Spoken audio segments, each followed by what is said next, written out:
Dr. Amen does these brain scans to see how your brain health is really looking. What are those holes? Yeah, I don't like that. So what the holes mean is low activity. The front part of your brain is less active than it should be. With your frontal lobes as they work now, it would be harder to manage stress. That just can't be. It just can't. Not accepting. It could be the chronic stress that you've been under trying to think about taking. Kim Kardashian has never been a woman who does anything halfway. Whether it's building a billion-dollar shapewear empire, surviving the kind of public scrutiny that would break most people, or apparently swallowing 35 supplements before noon, she commits fully and unapologetically. The revelation landed on the internet with the kind of thud that only a Kardashian confession can produce, setting off a firestorm of reactions that ranged from genuine admiration to outright medical alarm. 35. Not 3. Not 5. Not the kind of modest vitamin stack you might pick up at a pharmacy and forget about for 6 months. 35 individual supplements consumed daily, as part of a wellness routine that Kim describes not as excessive but as essential. And the moment those words left her mouth, the rest of the world split neatly into two camps. Those who wanted her supplement list, and those who wanted her to see a doctor.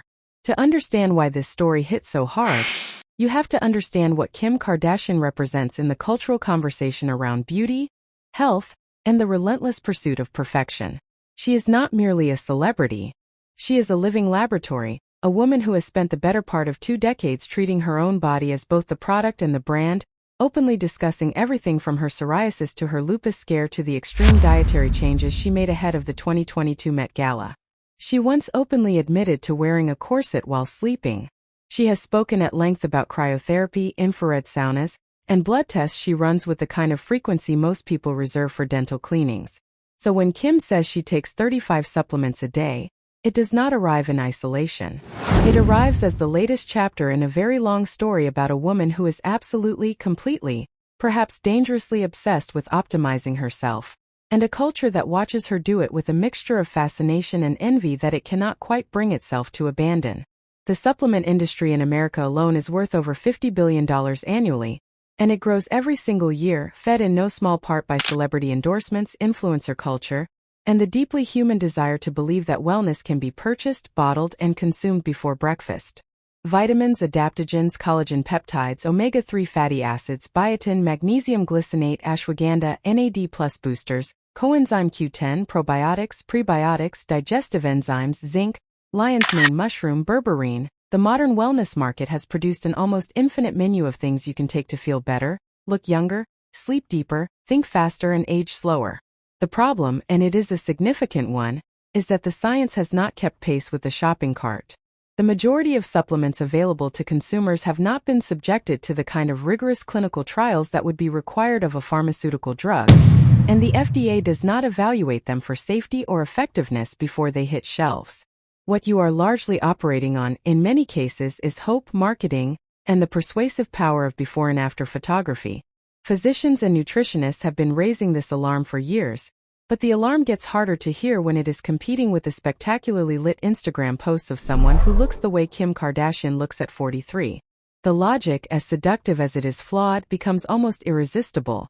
If she takes 35 supplements and looks like that, maybe the supplements are doing something. But doctors will tell you, and have been telling you, that the relationship between supplement consumption and visible results is far more complicated than that equation suggests. Kim Kardashian also has access to the best dermatologists in the world, a personal chef, a team of estheticians, and the kind of financial resources that allow for cosmetic interventions most people will never be able to afford. Attributing her appearance to a supplement regimen is like attributing a Formula One driver's victory entirely to the grade of fuel in the tank. What makes the 35 figure genuinely concerning to medical professionals is not the number in isolation, but the very real risks that come with supplementing without proper clinical oversight. Fat-soluble vitamins like D and K do not simply pass through the body the way water-soluble vitamins do. They accumulate in tissue, and over time, excessive intake can lead to toxicity that produces symptoms ranging from nausea and headaches to liver damage and neurological complications. Certain supplements interact with medications in ways that can be dangerous, even life-threatening.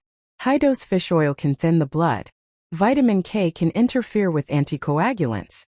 St. John's wort, which often appears in mood support blends, can reduce the effectiveness of birth control, antidepressants, and HIV medications.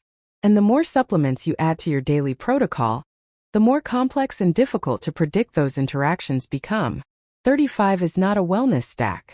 35 is a pharmacological event that deserves the same level of professional scrutiny as a prescription drug regimen.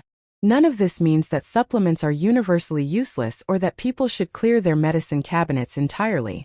There is solid evidence supporting the use of certain supplements in specific populations: folic acid in pregnancy, vitamin D in people with documented deficiency, omega-3s for cardiovascular health in certain patient profiles, iron for those with diagnosed anemia. The science is real, the benefits are real, and for people with genuine nutritional gaps, targeted supplementation can make a meaningful difference. The issue is not supplementation. The issue is the absence of individualization, the replacement of medical guidance with celebrity precedent, and the quiet cultural suggestion that if a little is good, 35 must be extraordinary. Kim Kardashian will almost certainly continue her routine, and millions of people will continue to watch her and wonder if they should be doing the same. That is simply the world we live in. One where influence moves faster than evidence, and where the line between wellness and performance has been erased so thoroughly that most of us no longer remember it existed. The more urgent question, the one that deserves to follow every breathless headline about celebrity supplement stacks, is not what Kim is taking. It is what you actually need, what your blood work actually says, and whether the person advising you holds a medical degree or merely a ring light and a loyal following.